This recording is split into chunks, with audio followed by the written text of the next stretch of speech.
Hello guys, welcome back to Photographics. All right, so today we're going to be doing something slightly different, right? We're going to be working with a background that is not entirely gray, more like an off-white background. So someone asked me last week, does this gray technique thing work only on gray background? So we decided to do something lighter and show you as well how you can use the same background that you have, whether it's even colored, and achieve the same effect that gray background gives. Of course, what we need to do is that we have to transform it to gray background first. We'll transform it to gray background first. Then from there, we'll start doing whatever we are doing. All right, so without wasting much of your time, let's quickly get started. The first thing I'm going to do is to crop this image. I'm going to just crop it like this. So the reason I'm avoiding this area is because it doesn't have an edge. So I don't really know what content aware is going to do with that. So I'm going to give the space to the front and probably push it down a little. Then press enter to wait for it to do the job. All right, so it's done. The next thing we need to do now is to make sure we separate the picture from the background so that we can be able to work on the background separately without affecting the image. And to do that, we're going to go to select subjects and make a separation of our object.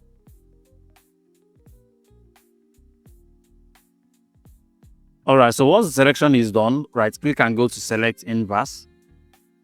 Then zoom in to modify your selection. So I'm going to just quickly minus this area. Beautiful. Okay, so we are practically done. Let me add this area to the selection so that we'll just restore the shadows much more later. All right, so the next thing to do is to make a duplicate of your background layer. Right click and go to layer via cut. Then make sure your object layer is above the background layer. Now, if you are using a rough background, like I will always say, this is the point where you need to clean it up by holding your control, reloading the selection, then go to filter, go to blur, Gaussian blur, and then do what you have to do. Blur it out until it's smooth. But for me, I'm not smoothing it out. Mine is already fine. But the next thing I need to do is to create a gray solid color. So the reason I'm creating that gray solid color is to make sure that when I bring in my background and just change the blend mode, everything enters. Because this is already a very bright background, I need to tone it down. So if you're using a yellow background, a red background, a green background, at this point, all you need to do is to go to your solid color, create a solid color adjustment layer that is gray, like this. You can even go into your brightness and just type 50. I think it's slightly too bright. I'll just darken it down a little bit and press OK. Change the blend mode to color. Or rather, I think I have to stick with multiply this time around because it's still looking very bright. So we'll do multiply. Now it's time to bring in our background. I'll go to my background layer, unlock it, pick up my move tool and drag it all the way in. Place it over my object.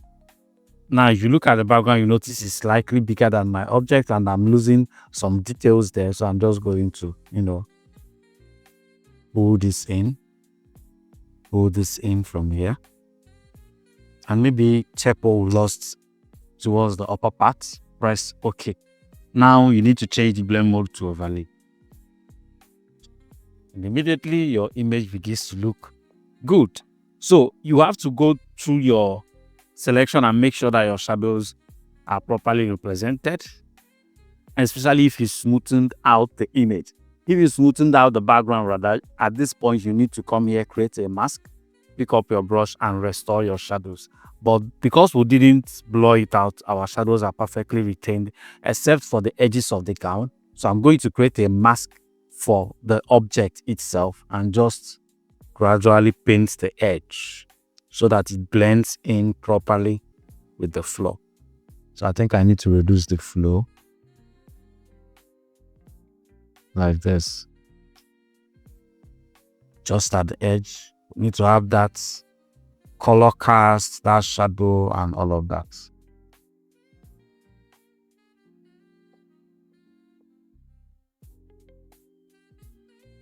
Then we'll come over here, check,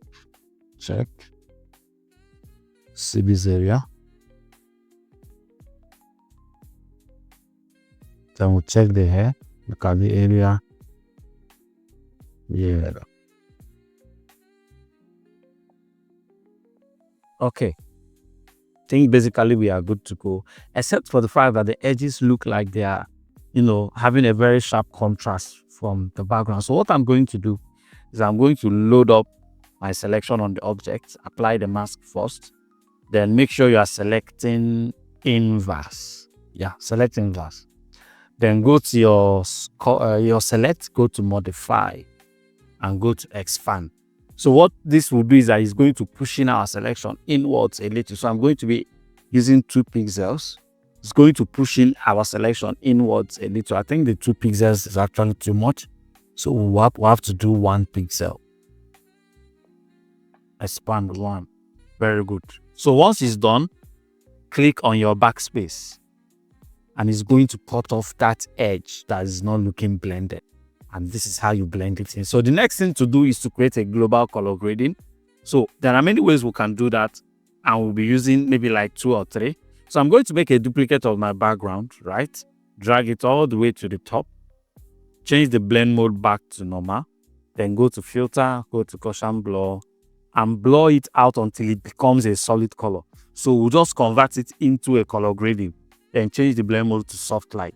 So what it's going to do is I'm going to try to push in even the color of the background into the lady and into her dress so that everything looks uniform.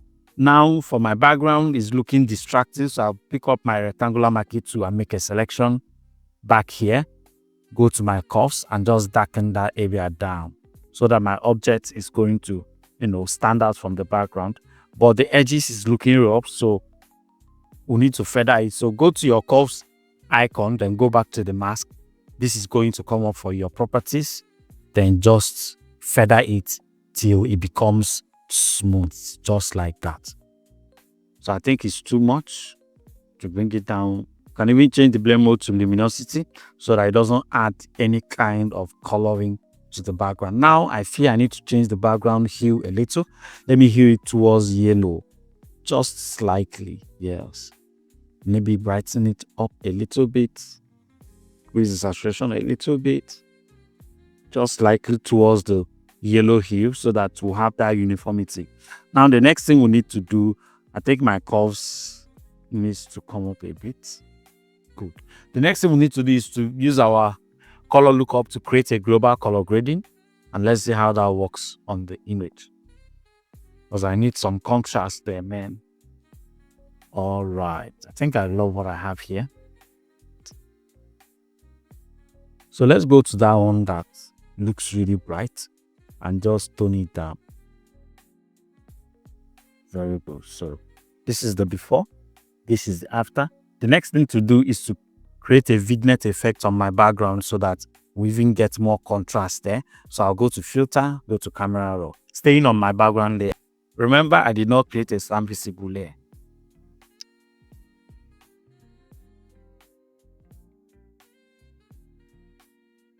All right, so go to your effect, go to your vignetting, pull it down. So I'll bring the midpoint inwards a little, reduce the intensity. Now, yeah, something like that. And maybe the feathering, make it a little bit more obvious. And press OK. So we get that beautiful darkening effect at the edge so that the attention comes back into the lady in the middle. So I'm going to create a stamp visible layer. Ctrl Shift Alternate E, go to filter, go to camera raw. Now let's add some saturation to the image. So go to basic, increase our vibrance, and maybe play with our highlights a little. Add some contrast. I think the highlight is too low. Very good. Like that. Add some dehaze, a little bit of clarity, and a little bit of texture. And we are good to go. So we now have that contrast that we are looking for on the image. Very good. And we are good to go. So this is the overall before and after of the image before we got started. This is the before, this is the after, this is the before, this is the after. So if you are using a background color that is not gray, let's say your original image was on a background color that is not gray, this technique works like magic.